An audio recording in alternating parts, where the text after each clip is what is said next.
Well, the Olympics are a couple of months away, and the NHL players are full bore in playing this year in the Olympics, but there's one issue that's been sticking out since all this started. They don't have a place to play yet, Yeah. as the arena is not even close to being finished.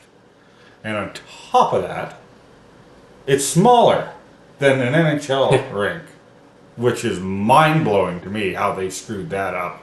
It's the Olympics. Come on, they screw everything up. Let's be honest. It's 3 to 4 feet smaller Yeah. than an NHL rink.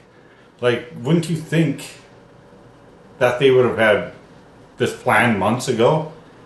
Maybe even a year ago? Well, yeah, you'd think, but I think it's just a sign of what the Olympics actually is. Like they're trying to build all this stuff out in Italy, I believe, right? Mm-hmm. So it's Italy. There's not too much hockey exposure in a place like that, and it also shows they're trying to rush it. I don't really know how that gets missed. Like they're wondering, oh, we don't know how this gets missed, and it's obvious it's just like a mismeasurement. Right? But is that because you guys are rushing it or just didn't put the time in to try and build it? Like maybe you're prioritizing other stuff. And then the question comes up of like, are they even going to be ready to go come time? They already pushed back the time to test the ice to make sure it's all good. All the events that they bring in to test the ice before the Olympics actually happen, right? Yeah. They had to reschedule everything because it's not even close to being done yet. Yeah. It's like the shell is there, not even the walls are there, it's like the frame is there. Yeah. That's about it. Yeah. So, I don't know, are they going to have it done? According to them, there's no plan B. This is it. Yeah. This is it, or it's not happening? I mean, that's pretty mind-blowing to me. I don't see it not happening. I don't I'll just see it say that not right now. happening either. If we remember what the Olympics are all about, the Olympics are just secretly this big money grab by a bunch of like these huge companies and corporations who kind of own it, right? Yeah. And it's just repetitive, cyclical every 2 years, summer/winter, and they make a killing off of it. So they absolutely will just throw money at it to try and complete it because the amount of bank they're going to make from it, right? Yeah. But the thing I'm looking forward to is seeing a lot of these NHL players playing in the Olympics. Absolutely. There was a short stint there where they weren't actually able to play because of the contract. If you get injured or something, they don't want that happening. But yeah, it's going to be like a nice little Four Nations thing all over again. Yeah. Right? Yeah. It'll be a lot of fun. I'm really looking forward to this Olympics, right? Yeah. It's going to be, having the NHL players back, it's going to be, add that much more to it, right?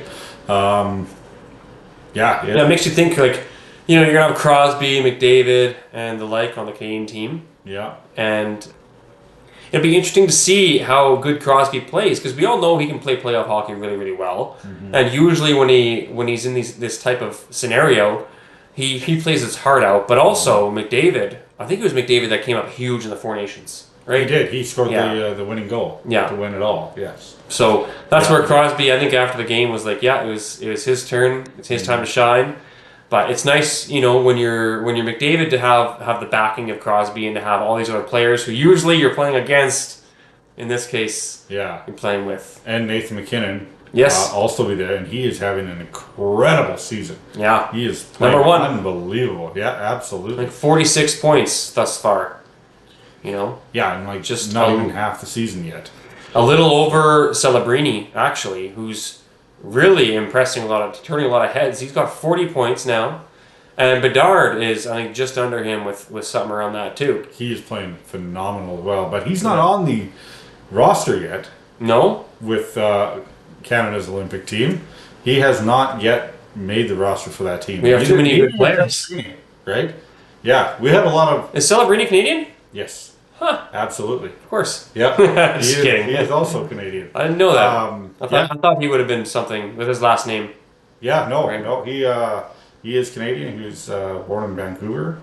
Vancouver? Yeah. Okay. Along with Connor Bedard as well. Right? And they're not on the thing yet? They're not on yet. No. They have the initial roster, right? And then they add throughout the thing to have the next list that they try out and try to make it right. Crazy to me. Yeah. What? Like, who else do you have? Because I get Toronto. I guess I get Canada has lots of like good players. Yeah. But literally the top three Well, they don't have their full roster out yet. Right? Oh, they just okay. get the top of players that guaranteed Yeah. going to be on that roster. You know, And they kind of fill in some of those like Crosby, Crosby, McKinnon, McDavid, Marchand, yeah, Marchand, of course. Okay, yeah, Sorelli, Hagel, Okay. Braden Point, a lot of Tampa guys this year. Yeah. For some reason. So if you got those guys involved, you'd think that Celebrini would be in there too. Yeah. Like Hagel? And there's a chance that they could not be either, right?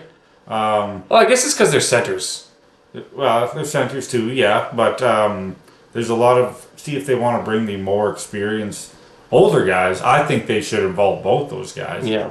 Even though Connor Bedard, I think there was a little bit of turmoil when he declined to go to play in the World Championship. You know, when Crosby and them all went. Yeah. He decided he didn't want to go. Yeah. And play with them. Celebrini went and played with them. Yeah. Yeah, but Connor Bedard opted not to. But I think the way he's playing, he should definitely be on that roster. Mm-hmm. The only thing, not sure about the Canadian roster yet, is the goaltending. Who Bennington. do you have? You sure? You sure you want He got Bennington? it. He got it done for us in four nations. He did, but A lot of people were doubting him. You know what? And at the end of the day, I can't speak to this with confidence, but at the time, he was the one Canadian goaltender that we had that won a cup. This is true in 2019. But And you know what? He got it done for us in the final game. he did. He plays well under pressure. Yeah. Very well under pressure. But he is also a very streaky goalie too. Who He's having a good year. He is not having. The original goaltending would be Aiden Hill, who backed up Bennington last in the Four Nations, right? Yeah. And then not Mackenzie Blackwood. It was Sam Montalvo, who was the third string goalie for that team. But all three guys are having terrible years. Especially Montalvo. Montalvo has not played good at all. I don't think he's going to be on that roster this year. I think he played himself. So The other two, go ahead. I think Bennington will be a part, Yeah. and Aiden Hill probably, because you look at the coaching staff, right? Like the coach for St. Louis is part of that. Okay. And the coach for Vegas is also part of that. So there's going to be heavy persuasion to have those two guys on there. And which, I mean, Bennington has proven he can play great under pressure. But I think there's something to be learned about players and goaltender playing during a season, and then playing where every game matters. yes, Right. So take what was Winnipeg Jets goaltender name there? Hellebuck as an example. Right. Played great during the season. Oh, let's get him on the team. Right. Completely chokes during the playoffs. Completely chokes. Yeah. So that to me shows that season play is not representative of like clutch play. Look at Crosby, for example, right? Yeah. He's a player where he's getting older, all that stuff. He might not play like a crazy season, but during the playoffs, he plays phenomenally, right? Because every game matters. I mean, look at the guy's past, right, and what he's all been there for, and for the big moments. Like you want to put the puck on his stick for the golden goal, you know, the one last shot that in overtime period that seals the deal. I mean, he's the guy to do it. Yeah. So now, if you look at that with goaltending, like sure, all three of those goaltenders you mentioned might not be having bang up seasons, but when you put them in a situation where every game matters, it's not a marathon anymore. It's a sprint, right? And you want to every single save, every single shot is so much more important than it is during a regular season game. Yeah. You know, in a regular season, you get into a funk, and it's like, it might not be playing as well as you can, but slowly as teams get more and more closer to being in a playoff spot, like let's say it's February, March next year, where there's a few teams on the cusp. You bet your bottom they're going to be playing better hockey than they are in October, November.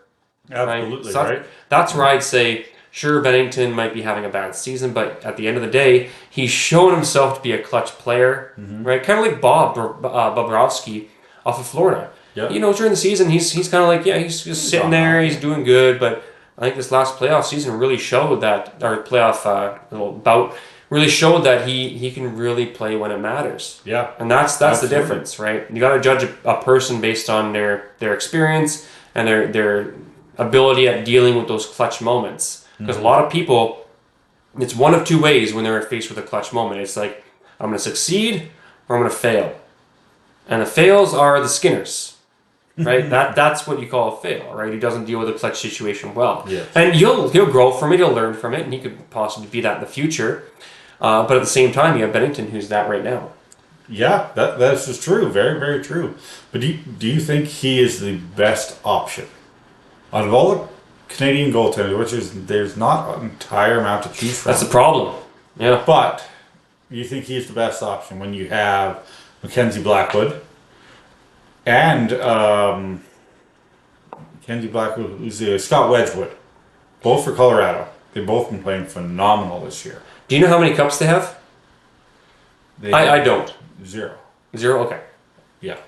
Both those guys I have none. So that's what I would resort to. Is in my opinion, Bennington would then be better. But maybe. But both those goaltenders are really good. So I'm not going to fight you on it. You know what I mean? Yeah. What do you think? I think Bennington. If I think what's going to happen, I think Bennington will be the goalie for Team Canada. But as for a backup, go ahead. It might be Aiden Hill, but I think they should throw Scott Wedgwood as the backup goalie, right? Yeah. I think they should do that, or Mackenzie Blackwood. But Scott Wedgwood has played a lot more games this year than Mackenzie Blackwood has this year, right? Mackenzie Blackwood has been hurt for a bit of time this year, so Scott Wedgwood, I think I'd throw him in as the backup. As much as I think Bennington, but you're probably right. He does have that mentality and that the past performance swagger, right? Yeah. In Four Nations, he took that team, and when everybody doubted him, literally everybody doubted him. Even we did doubt him. Yeah, we doubted him. Absolutely, we doubted him in there, and he shined, right? So he knows how to play in big moments. So yeah, I mean Bennington, sure, okay, throw him in that number 1 spot. Have Scott Wedgwood, and I would say Mackenzie Blackwood is the third, but I don't think that's going to happen. I think it's probably going to be Aiden Hill. You said something, though, I want to just kind of touch on a little bit. You said that what you think is that Bennington's going to be put in there. Yeah. And then you said it might not necessarily be the way you do things. Well, why do you think Bennington will be picked? Because of his experience and because what he did in the Four Nations. Okay. Right? Yeah. I think that's a big reason why. He proved himself that he could handle the pressure and get there. I mean, Olympics is a little bit different, right? But yeah, he's proven he can be a good goalie when you need him to be. Yeah. Right? So well, and something I've learned from past Olympics is that a big thing is defense and goaltending.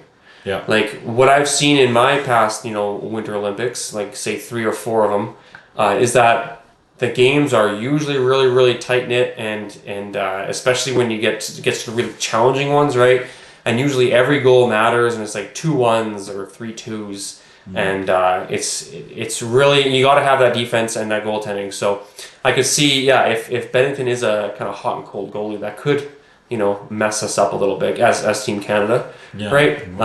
I do think Team US is going to be pretty strong this year as well. They are, yes. Yeah. They're going to be very strong this year, right? But the one thing also is Connor Hellebuck's hurt right now. He had a minor knee surgery, right? Okay. So he's not projected to be back for a while yet. They figure he should be back just in time for the Olympics, but I mean, will he be ready for the Olympics? They get re-injured is literally going to be the number 1 goalie for them. Yeah. So, I mean, who would be the secondary?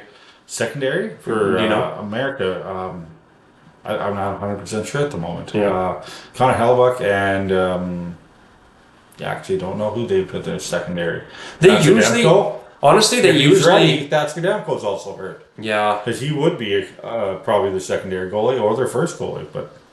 That's something I've noticed with Team US is usually their goaltending outperforms Canada's goaltending. They have Canada needs to rely on their forwards and hopefully have a good defense. Yeah. But US's defense is usually phenomenal as well, and US's forward is usually phenomenal as well. Yeah. So they're going to have a good solid team this year. Barring they can get a healthy goaltender. Well, we have good defense too. Canada has good defense, right? But you have Cale Makar. Yeah. On Canada. Yeah. And you have Quinn Hughes on US. So 2 of the top defenders. They offset each other. But would you say they have a similar play style? Like I always find Makar is kind of more of like a power D, like skating up there and kind of shooting at the net and stuff? Or would you disagree with that? What kind of very defenseman similar, do you I think that Makar is? What? What kind of defenseman do you think Makar is? Probably more like a forward D Yeah. kind of thing. And Hughes is the same? Yeah, pretty much. Yeah, he scores a lot of goals too. Oh, okay. And he was like the leading scorer for a while in Vancouver, which is a little sad if you think about it, because you got your defenseman scoring all your goals for you. Well, they trade away all the players that are scoring more goals. That too. And they're thinking about doing that again. Can we get into Vancouver for a little bit? Let's do it. Okay. So Kiefer Sherwood. Sure you want to? Kiefer Sherwood, he's been our top goal scorer, top points getter this year. And so far, it looks like we're going to trade him away. We're looking at options to just get rid of him. So why do we keep doing this? Nobody knows. Except for management. I don't know why they I don't think they know either. They might not know either.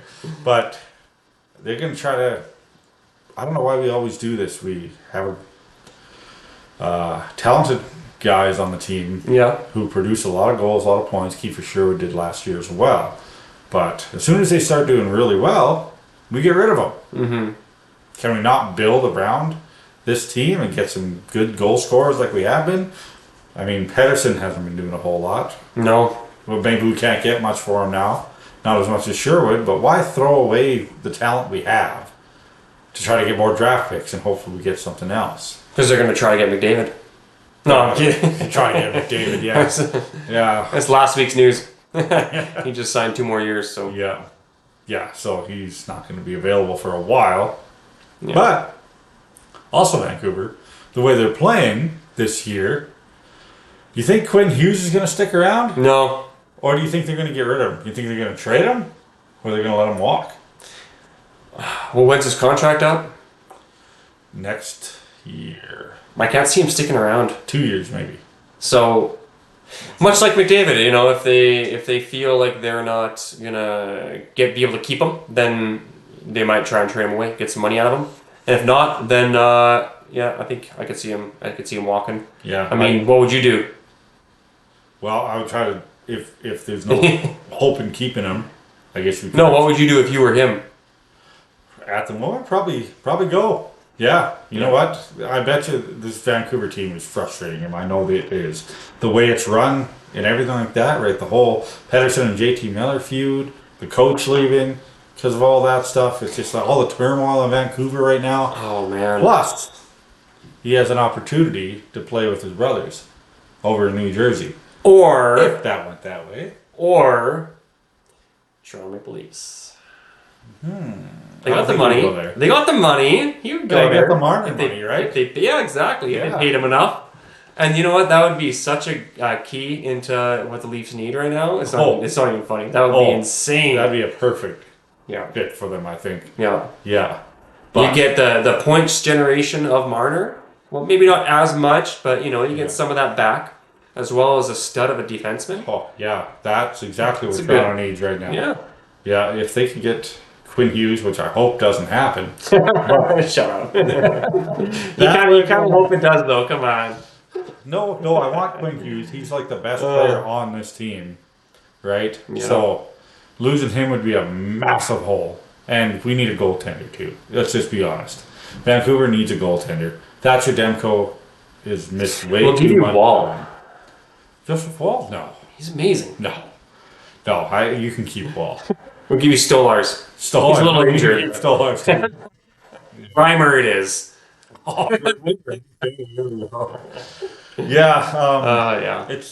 Yeah. Vancouver, as much as Thatcher Demko is such a good goaltender, but he's always hurt. He has too many injury problems. We never have him. Yeah. Like for majority of the season for the past 3 years, he's hardly played. Yeah. So. And that's not going to change. I think it's not. I can't see it. I really do not think so. I think it might be time to trade Thatcher Demko for somebody else, but who's out there?